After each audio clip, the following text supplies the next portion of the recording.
Thanks to smartphones, almost everybody these days is carrying a little video camera around in their pocket pretty much all the time. But the next time a stranger films you in public, you might not be able to tell that they're recording at all.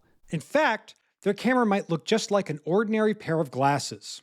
After years of tech industry experiments, smart glasses with embedded cameras and microphones have finally gone mainstream. And, disturbingly, sometimes it's not just their owners who are watching what these devices record. I'm Hudson Hongo. And I'm Jason Kelly. This is Effector from the Electronic Frontier Foundation. Later, I'll be quizzing Jason on some of this week's most surprising headlines. And we'll also let you know about some upcoming opportunities to connect with EFF. But first, we'll be taking a closer look at the privacy implications of Meta Ray-Bans, the smart glasses from the makers of Facebook, designed to be worn everywhere, always.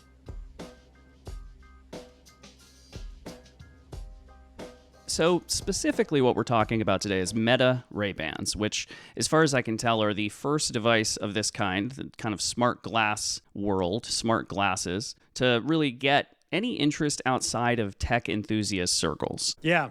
I mean, I don't want to totally overstate how popular these are, but Meta has reportedly sold millions of them. And it seems like lots of people are using them kind of like a GoPro, but less obtrusive, if that makes sense. It's like a head-mounted camera, and you can use it to capture really immersive footage, like POV stuff, whether you're like extreme sports person going down a mountain bike trail. And I think a big one is influencers filming themselves going out to a fancy meal of some kind. So some really obvious use cases that aren't that different from a GoPro. But because they're so unobtrusive, you have some more disturbing uses, at least a little bit more disturbing, apparently, Homeland Security agents have been spotted wearing these glasses during some of the Trump administration's mass deportation raids. Yeah. I mean, people just sort of spotted these on the Homeland Security agents. They recognized them as these devices. Sort of tellingly, this is also another place where people have used GoPros. Like, you can also see the Homeland Security agents with a GoPro on the helmet. No, I'll tell you. I do want to ask you, Jason, have you seen these things out in the wild yourself? I have not. And, the point you make about the difference between a GoPro and basically sunglasses is that you really do have a hard time seeing them. I live in San Francisco, so I've probably passed by people with them, but I have not seen them. Have you? Well, I have a really clever way of evading various kinds of visual surveillance, which is barely ever leaving my house. So... It's possible I've run into them, but I try to keep my risk low. Yeah, I think you're safe enough doing a podcast, at least, until we start posting more videos. But what I'm interested in is hearing the conversation you had with Thorin. Tell me more about that. Well, like you said, I talked to our colleague Thorin Klosowski, who's a security and privacy activist here at EFF. The other week, he wrote a great blog post about this titled, "Think Twice Before Buying or Using Meta's Ray-Bans." And as you might expect, there's a lot to unpack here when it comes to privacy, civil liberties implications, and these devices. So, like you said, I talked to Thorin to dive deeper. Let's listen to that conversation. Well, hi, Thorin. Thanks for dropping by. Thanks for having me. So today we're talking about smart glasses and privacy, specifically those made by Facebook's parent company, Meta. For those who haven't encountered them, what are these devices? Yeah, so they're basically a pair of eyeglasses that have cameras in them, and some of them have additional AI or AR features. The two kind of primary companies that make them are Oakley and, more famously, Ray-Ban. Right, so they're like a pair of glasses that have a camera embedded and the microphone embedded, right? Correct. Yeah, the cameras are on the arm side. So there's two cameras and they're on each side of the arm. So it kind of looks like you are, if you encounter them in the wild, you feel like you're kind of staring at a 90s raver a little bit.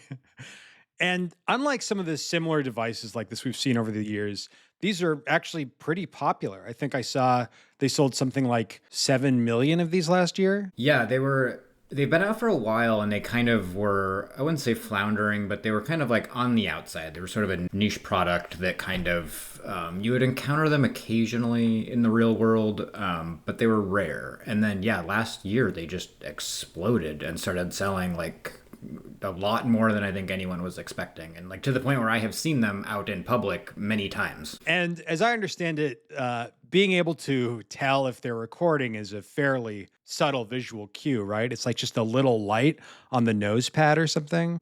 Yeah, and it kind of depends on the context of when you encounter them. It is a light, and it is pretty obvious if you're like indoors in a dark.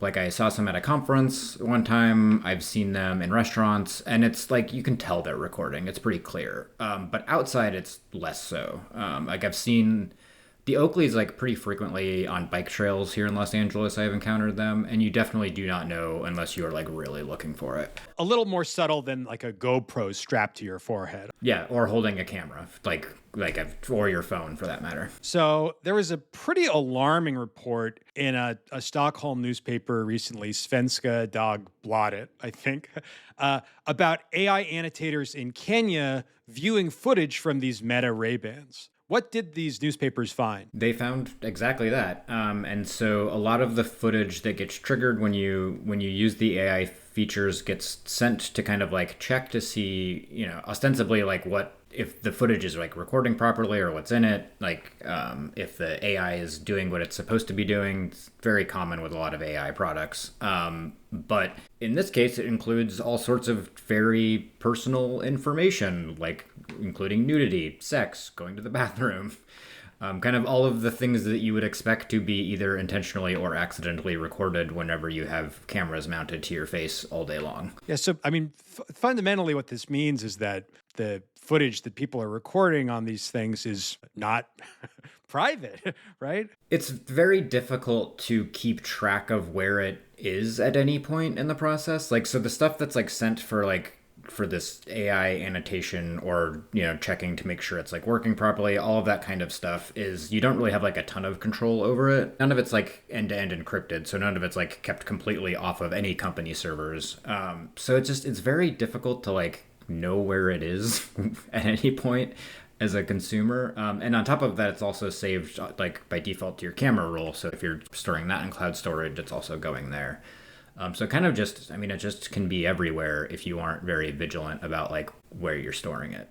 And there's no way to kind of like keep it entirely just on the glasses or just locally. Right. You wrote a blog post that was about this, among other things. And this was one of the big points you had. I liked how you put it. I think you said something like, if you use these smart glasses, you're likely not the only person who can see and hear what you record.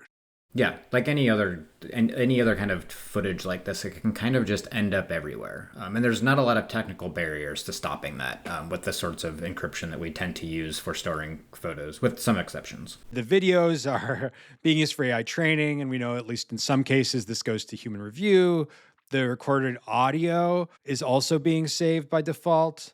Kind of pretty troubling. And the recorded audio is very similar to the kind of things that people are used to, like Siri or Alexa. So it kind of works like that. It's similar to that, but it is like a lot of audio. It can include accidental triggers. It, kind of the same issues that kind of exist with a lot of smart speakers and smart assistants like that exist here too. But again, it's a new product. It's strapped to your face. You have it like they're designed to be worn all of the time. So you're just interacting with it more, and there's probably likely far more initiating it unintentionally. I would imagine. I'm glad you brought up like how these are used differently, because I did want to ask. You mentioned in your blog post also about the general invasiveness about the kind of filming that these devices do. How is recording with these devices different from, say, recording something with your smartphone? I mean, they're really just designed to be invisible. That's the biggest difference. They are closer to the sort of spy glasses you would imagine in an 80s comic book than they are like a camera that you are holding and intentionally recording something. And I think for everyone else involved, it's just uncomfortable to realize, often far after the fact, that you've had a camera recording you for who knows how long. Getting back to these use cases, I know you also shared some specific privacy tips for people who already have smart glasses like these and are using them. Can you share some of those tips? Yeah, I mean, the biggest one for me is, it's not like the technology is inherently bad, but I do think that like thinking through a lot of these concerns and deciding how you want to use them can really kind of help make it a better experience for everybody. So if you're skydiving and you want a first person view of that, then like stick to that. And I just think that like kind of sticking to your use case and why you find these things interesting and like using it for that, like you would any other camera, it's kind of a good sort of baseline to start with. But there's other things like you can opt out of some of the sharing with Meta. It's kind of unclear to me exactly what the opt-outs are really doing. If it's like not sending footage for review at all. Meta doesn't do a great job of describing the result of the opt-out process beyond offering it. So I'm not totally sure like how much protection that would grant you. But it's worth turning off the sharing anyway, I think. Yeah. Right. Ideally, everything would be privacy by default. And instead, we get this opt-out regime. And at the very least, you should look in your settings and try to opt out of these things if you care about your privacy at all. Yes, absolutely. So we've been talking about Meta's smart glasses because, like we said earlier, these are the ones that have really kind of broken through last year. But other companies are exploring this product area now, right? It seems to be, yeah. I mean, there's a lot of smaller companies that make these that I don't know that much about. But the kind of big ones like Google and Apple do seem interested, at least. Google has announced a partnership with Warby Parker, so they are working on something. We don't know if it'll be cameras. We don't know if it'll be like an AI, AR screen sort of thing.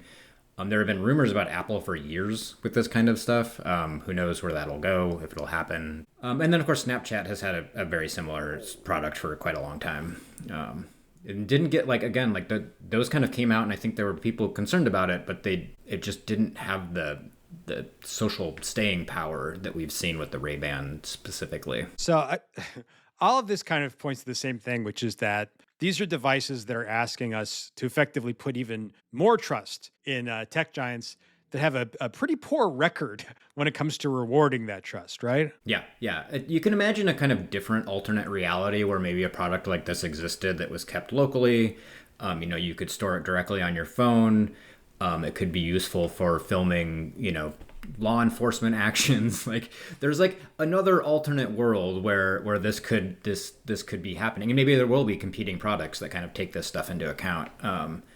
But yeah, you're putting a lot of trust into a company that has not done a lot to earn that trust over the years. Right. You take the footage, it goes somewhere where it's seen by who knows, and then it almost feels like you're, in retrospect, allowed access. Like, oh yeah, you can have it too. Yeah, I mean, there's an argument that like a lot of this is just for training AI, and a lot of the reason that Meta might want access to that footage is because of that, which again would be nice to kind of have better controls over how that works and what your information is used for if that's the case. So to me, I mean, this just feels like part of a fairly troubling decade-long trend now of tech giants selling consumer surveillance devices with inadequate privacy protections. We're like in year 11 or so of Alexa, right? And I know you watch this space closely. Like I said, I find this to be a troubling trend. Are there any more encouraging trends that you've seen?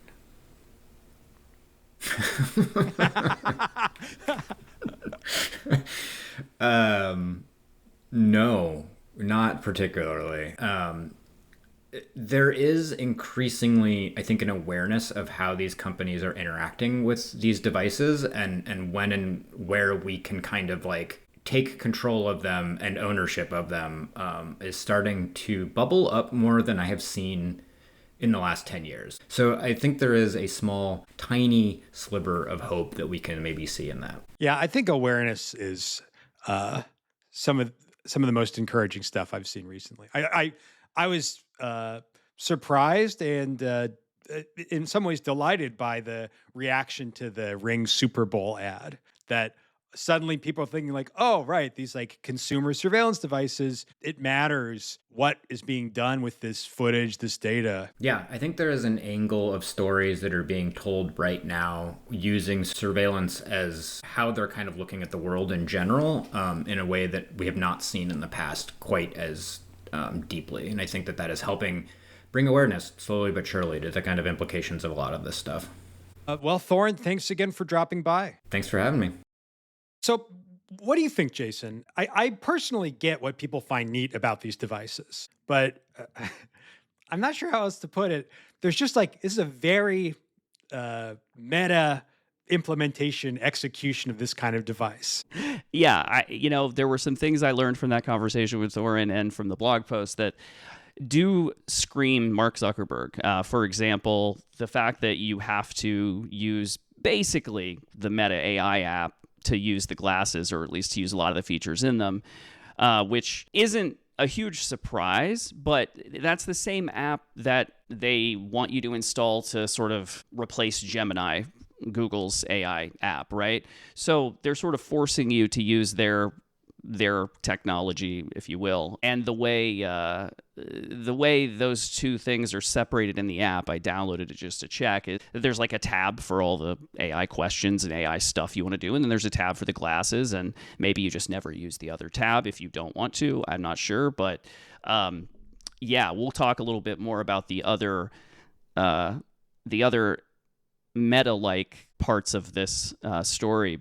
Just to hone in on something, which is the popularity. Thorin mentioned that they really blew up, and I am not as surprised now that I've learned a little bit more about them. The main things that I think have brought them to the public are that they have an in-lens display now, which was introduced in 2025, and you can finally wear these kinds of glasses without being a glass hole, in the sense that people can't tell. You're able to look at something and have it give you directions, which is a cool new feature in many ways, right? The biggest issue with Google Glass was that they looked ridiculous, and Facebook's don't look ridiculous, right? They look like Ray-Ban Wayfarers, which have been popular glasses for a long time. That was really interesting to me, just like what exactly did make them so popular when everybody hated Google Glass just 12 years ago.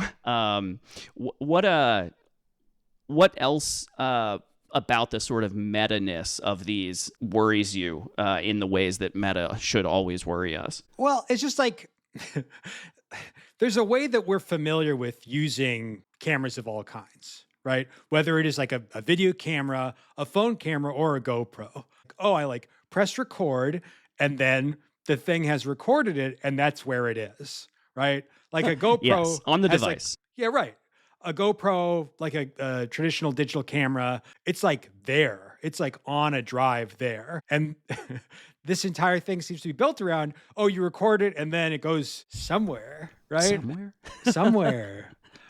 Yeah, and there's no clear mechanisms, meaning you might be able to change some defaults and change some settings, but even the language that they're using makes it hard for the average person to understand who can see the footage, where the footage lives, and if you want to just record the footage and leave it without getting it transferred somewhere weird, it seems like you're probably going to have to go back in time and buy the older ones, because now they're really focusing on the AI part and really focusing on the move it to the cloud part. Yeah. And I feel like that's actually the part that's disturbingly unobtrusive.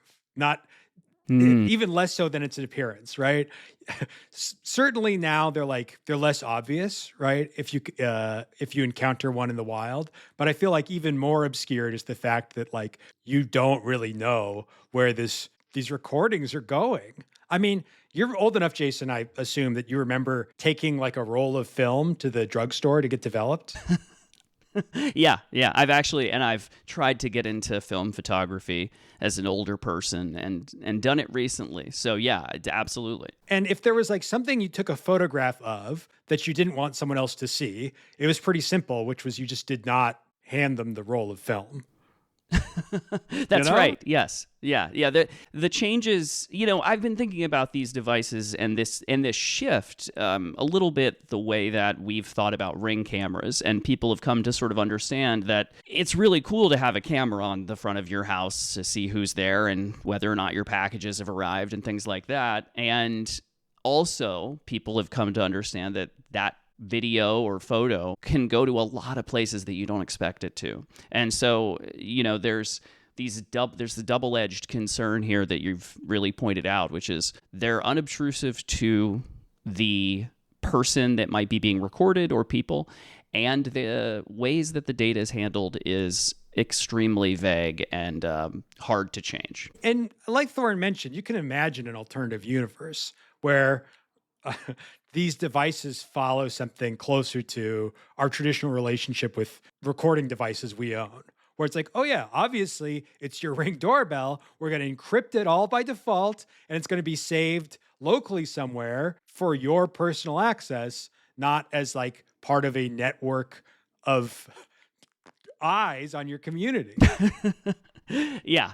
I mean, this is probably going to be something that we see a lot of different types of products in the sort of smart glasses field, some of which are going to have, the problems that Meta often has and the push and money behind them that Meta often has, and others that maybe let you do all kinds of things with your videos and your photos, and also see cool things in the display and don't have the same problems that Meta has, right? I mean, you can have plenty of different doorbell cameras that aren't Ring cameras now, but it's probably going to be a while. And so probably a lot of people are going to start with these if they're interested in the market. And that could be a problem for sure. Well, like we said, before you get one of these, think about all this stuff. If you have one, try to consider these concerns.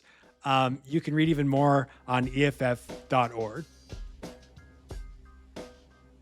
So I know you have a quiz for me, and I'm very excited about this, but I didn't think it was fair that you came up with a quiz for me and I didn't have one for you. So I kind of surprised you here. I know you don't know what, you didn't expect this, but I have a quick smart glasses related quiz. So Let's see how well you do with the smart glasses field. Here, 3 quick questions.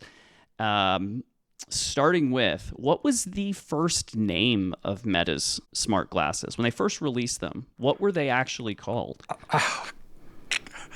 Oh boy. It's not good. You're not going to be able to know it. Either you know it or you will never come up with it because it's so bad. I'm going to go with Through a Meta Lens Darkly. I think that might have sold better than Ray-Ban Stories, which is what they were initially called. Meta's Ray-Ban Stories smart glasses, because the time that they were released, they were really pushing, sort of stories on Instagram, and that was the way I think they expected people to use them. But it's not really a good name for a product, and I think obviously as the product has improved, so have their naming devices. It does sound a bit like a failed HBO program from the 80s. Ray-Ban Stories. Yes. Yeah. Early David Duchovny work. Okay, question number 2. We're moving away from Facebook for a second because everyone is familiar with Google Glass, but are you familiar with any of these potentially real or fake Google projects that are also related to smart glasses? I'm going to name several, and you tell me if any of these are not real. Google Goggles, Google Cardboard, Google Daydream, Google Contact Lenses, and Project Iris. Okay, Google Cardboard sounds incredibly real. I just have full faith. I don't know if I read a headline, but that's just as like 100%. I believe in that. Google Goggles, I can't weigh in. It's really on the line between stupidly stupid and stupidly real. Google Contact Lenses is bad branding, which maybe that's just how they were reported on, but I'm going to go with that one as fake. Okay, so out of goggles, cardboard, Daydream, contact lenses, and Project Iris. Yeah. All of them are real. Okay. Every one of those is a thing that Google did, most of which didn't have much of an impact or weren't fully released, were really just prototyped. Google Goggles is actually an app. It's an image recognition app, not smart glasses. Cardboard is a foldable cardboard headset that they released in 2014 that you put your phone into. Daydream was a headset that they actually produced made of plastic that you put your phone into. Contact lenses were an attempt to recognize glucose levels in tears for patients who might need insulin or people who might be diabetic. Unclear if they were ever really used, and there was some uncertainty about whether that would actually function. And Project Iris was a AR headset that would have been like ordinary glasses. And speaking of, when was the last year that Google stopped selling Google Glass? That's my final question for you. We know that it came out in around 2012, was released in 2013, flopped miserably in 2014. When did they stop selling them? Oh my God. I mean, I was sort of a tech reporter at this time, and I'm trying to remember the entire timeline, but I feel like they did continue selling them surprisingly. This might be crazy. Is it 2018? If only. Wouldn't that make sense? You would think that they would have stopped selling them in 2018. You could still buy Google Glass in 2023. No. Isn't that no way? crazy? Yeah, you could. Unclear why anyone would. They kind of made them into an enterprise level product focusing on commercial applications, but for some reason they kept selling them or trying to until 2023, and then finally gave up. I feel like that's like the longest a Google product has been supported is 10 years. Especially a failed one. Yes, Yeah, right. That's right. Yeah, Right. That's very That's funny. incredible. All right, those are my questions for you. Now it's my turn. Well, I thought I was going to be debuting an interesting new segment, but we've now already had, this is our, I suppose, second new segment. Jason, I'm going to ask you about some of this week's wildest headlines. Each round, I'm going to give you 2 headlines, 1 real, 1 fake. Or maybe 1 sadly real, 1 sadly plausible. Are you prepared? Okay, so out of each 2, 1 is actually a headline and 1 is not. Are these headlines verbatim, or are these just stories that These you've are sort headlines. of written? Okay. And maybe Okay, great. they've been lightly edited for obfuscation. I understand. Okay. And you will get a grade at the end. First one. First headline choice. Witness was being coached via smart glasses, judge says. Or Yahoo Smart Hat draws criticism from neural privacy experts. Oh, gosh. Surely the first one is real. Yahoo doesn't have technology anymore. You started me off with an easy one, right? Yeah. Well, I just Okay. I like the phrase Yahoo Smart Hat. But In a different world. Yeah, it was the first one. This is a recent case. A judge ruled, this is in the UK, that a witness, their testimony was unreliable because it became fairly clear during a cross-examination that they were being fed answers via smart glasses. It wasn't like a bot. It seems like they were on a phone call with somebody who was providing coached responses to the cross-examination. And that's not legal. Huh. Yeah, right. I wonder why. Okay, good start. All right. Now you have to choose between these 2. Pentagon quietly deletes all references to women from website, or White House registers aliens.gov domain name. Oh, wow. Okay. I'm going to and you're sure both of those aren't real. Okay. I think the first one is fake because it's so absurd. It's like too broad, although it is how this administration feels like they're often operating. I haven't tried aliens.gov and I really want to. And so let me just open aliens.gov and figure out, okay, that site didn't work, but it doesn't mean that it's not real. What's the answer here? So you were correct. Aliens.gov is the real one. I mean, the reason why you can tell is that one's like, I don't know how you can tell. What am I saying? Obviously, both of them are like incredibly disturbing. Both of them are. Yes, both of them could be the case, but the first one would be. I'm actually. I'm fine with them registering aliens.gov. I think that's fantastic. I do have a monetary interest in this government not reporting that there are aliens this year. That was a bet you could make on one of the betting sites, and I said, you know what? I don't think they're going to do it. And so I do have a $5 bet that. So this is hurtful that they did register this to me. I could potentially be out $5 separately from this quiz. Well, I was like, and here's what's really unfortunate is that it's not just a silly story. There is an EFF angle here, right? Which is that they registered this after the president said they were going to release more information about what the government knows about extraterrestrial life, unidentified aerial phenomena, these things. And it just like, unfortunately, this like shows the kind of transparency our current administration likes, right? Which is just like, like crazy, chaotic info dumps that are not like appropriately vetted or redacted, right? We saw this with their JFK stuff, with the Epstein stuff. Meanwhile, when it comes to complying with the Freedom of Information Act, like all across the government, they've claimed that they can't comply with these requests because they're short so many staffers. So like legitimate, like important newsy transparency requests, nothing. Giant dump of just whatever files we have lying around. We love it. As much as I would love to learn more at aliens.gov, you're absolutely right. The important requests are the ones that involve scandals, cover-ups, the public interacting with ICE, things like that. That's what we're not getting. But instead, we get an aliens.gov website, which, to be clear, doesn't load. Not yet.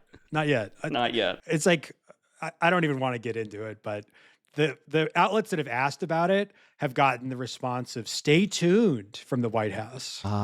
Yes. Okay. Well, I hear that a lot from them. All right. Number 3.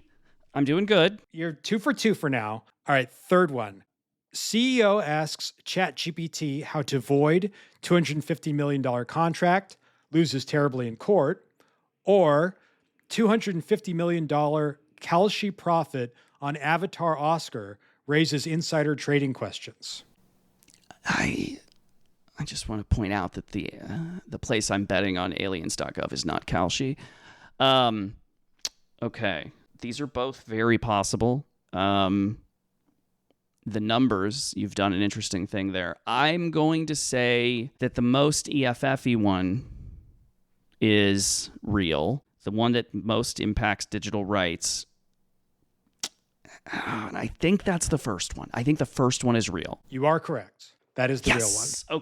Okay. And this was a CEO who attempted to use AI to what now? So this is related to the video game Subnautica 2, right? And the relationship between the developers and like another company that has ownership in the release of this game. And in any case, the developers were eligible for like a very large bonus under the terms of the contract between these two entities. And the CEO apparently didn't want to pay it out.